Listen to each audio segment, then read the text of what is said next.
નમસ્કાર ગુજરાત। આજે આપણે જોશું 10 જુલાઈ 2024નું મોસ્ટ ઇમ્પોર્ટન્ટ કરંટ અફેર। તે પહેલાં ખાસ કરીને ચેનલ ઉપર નવા હોય તો ચેનલને સબસ્ક્રાઈબ કરી લેવી, વિડીયો પસંદ આવે તો લાઇક શેર અને સબસ્ક્રાઈબ કરવો। તો ચલીએ આજનો ક્લાસ શરૂ કરીએ। તો તાજેતરમાં જ 15મી એગ્રીકલ્ચર લીડરશિપ એવોર્ડ કમિટી દ્વારા 2024માં સર્વશ્રેષ્ઠ કૃષિ રાજ્ય પુરસ્કાર માટે કયા રાજ્યની પસંદગી કરવામાં આવી છે? પ્રશ્ન લાંબો છે પણ ખૂબ ઇમ્પોર્ટન્ટ છે। તો મહારાષ્ટ્રની પસંદગી કરવામાં આવી છે કૃષિ રાજ્ય પુરસ્કાર માટે।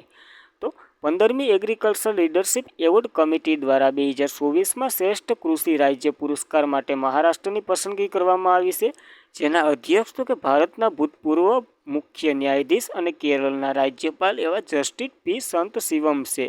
અને 15મી એગ્રીકલ્ચર લીડરશિપ એવોર્ડ કમિટી અનુસાર તો કે મહારાષ્ટ્ર તેની નવીનતમ કૃષિ અને ગ્રામીણ પહેલ માટે આ એવોર્ડ માટે પસંદ કરવામાં આવ્યું છે। તો ખાસ આ ડેટા। ત્યારબાદ તો કે એગ્રીકલ્ચર યુડે મેગઝીન તો કે દર વાર્ષિક બહાર પાડવામાં આવે છે, જેનું નેતૃત્વ અને પુરસ્કારિત્વ સ્થાપના તો કે 2008થી આ એવોર્ડ આપવામાં આવે છે। તો ખાસ કરીને આ ડેટા પણ આની સાથે એડ કરવો। ત્યારબાદ પેરિસ ઓલિમ્પિયાડ 2024માં ઉદ્ઘાટન સમારોહમાં શરદ કમળ સાથે ભારતના ધ્વજવાહક તરીકે કોને બનાવવામાં આવ્યા છે? તો પીયુ સિંધીને બનાવવામાં આવ્યા છે। એક તો શરદ કમળ અને બીજા તો કે પીયુ સિંધી। ત્યારબાદ પેરિસ ઓલિમ્પિયાડ 2024માં ઉદ્ઘાટન સમારોહ શરદ કમળ સાથે પીયુ સિંધુને બનાવવામાં આવ્યા છે ભારતના ધ્વજવાહક તરીકે। પીયુ સિંધુની વાત કરીએ તો 2016માં રિયો ઓલિમ્પિયાડમાં સિલ્વર મેડલ, 2020માં ટોક્યો ઓલિમ્પિયાડમાં બ્રોન્ઝ મેડલ જીત્યો હતો। ખાસ કરીને આનું ઉત્કર્ષ છે। ત્યારબાદ શરદ કમળની વાત કરીએ તો તે ધ્વજવાહક છે। હવે પીયુ સિંધીને પણ અહીંયા એડ કરી દેવાના। ત્યારબાદ બિલ કિંગ્સ મીર તો કે જ્યુરી સદસ્ય બનનાર પ્રથમ ભારતીય મહિલા છે। અને અભિનવ બિંદ્રાની વાત કરીએ તો મશાલ વાહક હતા। અને ઇન્ડિયન ઓલિમ્પિયાડ એસોસિએશનની વાત કરીએ તો બેન્કિંગ પાર્ટનર તરીકે યસ બેંકને બનાવવામાં આવી હતી, જ્યારે બીપીએસએલ સ્પોન્સર તરીકે છે ઇન્ડિયન ઓલિમ્પિયાડ એસોસિએશનનું। તો ખાસ કરીને આ પોઈન્ટ પર નોંધવો। ત્યારબાદ પેરિસ ઓલિમ્પિયાડમાં તો કે નવી 4 ગેમ એડ કરવામાં આવી છે: બેન્કિંગ, સ્ટેટબોંગિંગ, સ્પોર્ટ્સ ક્લાઇમ્બિંગ અને સર્ફિંગ। તો ખાસ કરીને આ ડેટા પર નોંધવો। ત્યારબાદ તો કે નાટો સમિટ 2024માં ક્યાં શરૂ થઈ છે? તો કે યુએઈ એટલે કે અમેરિકામાં શરૂ થઈ છે આ સમિટ। તો નાટો સમિટ 2024 યુએસએમાં શરૂ થઈ છે અમેરિકામાં। અમેરિકાના વોશિંગ્ટન ડીસી એટલે કે યુએસમાં શરૂ થઈ છે સમિટ, જે 9થી 11 જૂન 2024 દરમિયાન આયોજન થશે। અને તે 32મું સભ્ય તરીકે સ્વીડન એડ થયું, ત્યારે 31મું સભ્ય ફિનલેન્ડ એડ થયું હતું। અને 2025માં તો કે નેધરલેન્ડ જે નાટોની સમિટ આયોજન કરશે ધ હેગ ખાતે, નેધરલેન્ડનું કેપિટલ છે ત્યાં। અને વેલમ એલેન્ગઝેન જે નેધરલેન્ડના પીએમ બન્યા છે વેલમ। તો ખાસ કરીને વેલમ ટૂંકમાં યાદ રાખવું। વેલમને શા માટે યાદ કર્યા છે? તો કે માર્ક રૂટેનું સ્થાન લેશે, કારણ કે માર્ક રૂટે જે આના અધ્યક્ષ બની ગયા છે નાટોના, એટલા માટે આ પદ એને છોડી દીધું છે અને એની સ્થાને વેલમને નેધરલેન્ડના પીએમ બનાવવામાં આવ્યા છે। ત્યારબાદ નાટોની વાત કરીએ તો નોર્થ એટલાન્ટિક ટ્રેડિંગ ઓર્ગેનાઇઝેશન તેમનું ફૂલ ફોર્મ થાય છે, જેમની રચના 1949માં થઈ હતી। હેડક્વાર્ટર તો કે બેસ્લેર બેલ્જિયમમાં આવેલું છે। અને માર્ક રૂટે જે ત્યાંના ઓલા છે અધ્યક્ષ, જ્યારે જેન્સ સ્ટોલનબર્ગનું સ્થાન લેશે।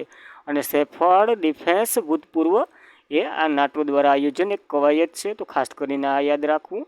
ત્યારબાદ આવી જ થોડીક સમિટો જોઈ લઈએ। તો કે G20 સમિટ તો કે 2024ની તો કે ઇટાલી હોસ્ટ કરી રહ્યું છે, એટલે કે યજમાન દેશ છે।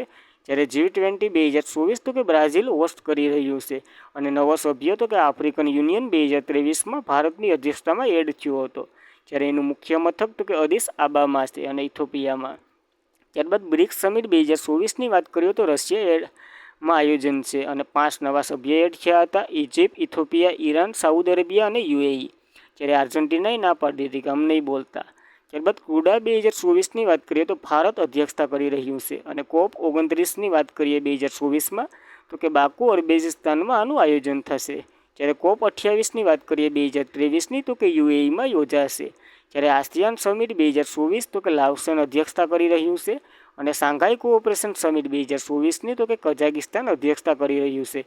નવો સભ્ય તરીકે એડ થયો ઈરાન, 9મો સભ્ય। આ ત્યારબાદ 10મો સભ્ય પણ એડ થઈ ગયો, આપણે ભણી ગયા કરંટ અફેરમાં। તો કોમેન્ટ કરો કોણ એડ થયો એ।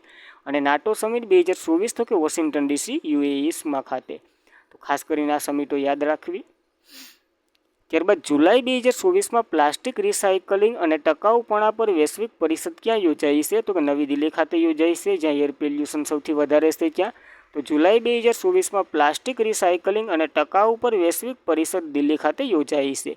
અને પ્લાસ્ટિક રિસાયકલિંગ અને સસ્ટેનેબલ વૈશ્વિક પરિષદ નવી દિલ્હી ખાતે યોજાઈ છે. કેન્દ્રીય રાસાયણિક અને ખાતર મંત્રાલયના મંત્રી સચિવ એટલે કે નિવેદિતા શુક્લાએ આનું ઉદ્ઘાટન કર્યું છે. વર્માએ આનું ઉદ્ઘાટન કર્યું છે, જે પ્લાસ્ટિક રિસાયકલિંગ અને સસ્ટેનેબલ પર વૈશ્વિક પરિષદનું ઉદ્ઘાટન કર્યું હતું અને ઔપચારિક રીતે કરવામાં આવી હતી. આનો ધ્યેય તો કે પ્લાસ્ટિકનો ઉપયોગ ઓછો કરવો, જેનાથી તો કે પર્યાવરણ પર તેની અસર સાથે સંકળાયેલ જટિલ મુદ્દાને સંબોધવું અને વધુ ટકાઉ ભવિષ્ય તરફ દોરી શકે તેવી નવી ઉકેલ સાથે આને આપવામાં આવ્યો હતો આનો ઉદ્દેશ્ય.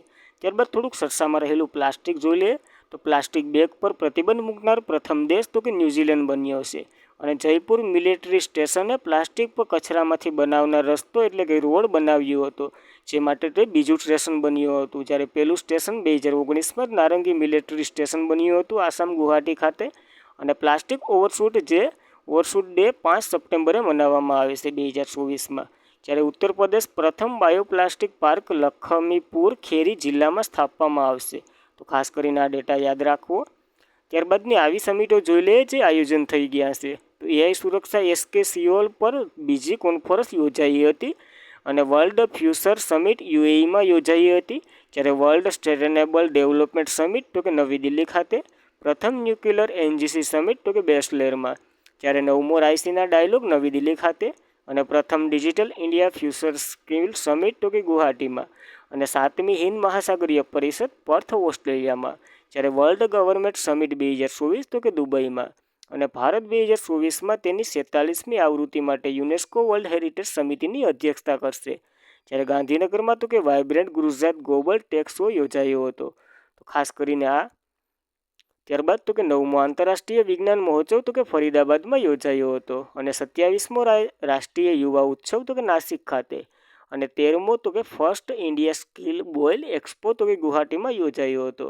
અને G7 સમિટ 2024ની 50મી બેઠકની અધ્યક્ષતા તો કે ઇટાલી એટલે કે ઘોષ ઇટાલી કરવાનું છે. એનું આયોજન ઇટાલીમાં થયું હતું. તો ખાસ કરીને આ ડેટા યાદ રાખવો.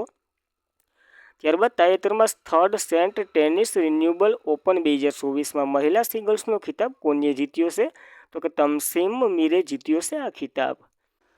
તો તાજેતરમાં third central tennis renewable open 2024માં મહિલા સિંગલ્સનો ખિતાબ તો કે તમસીન મીરે જીત્યો છે.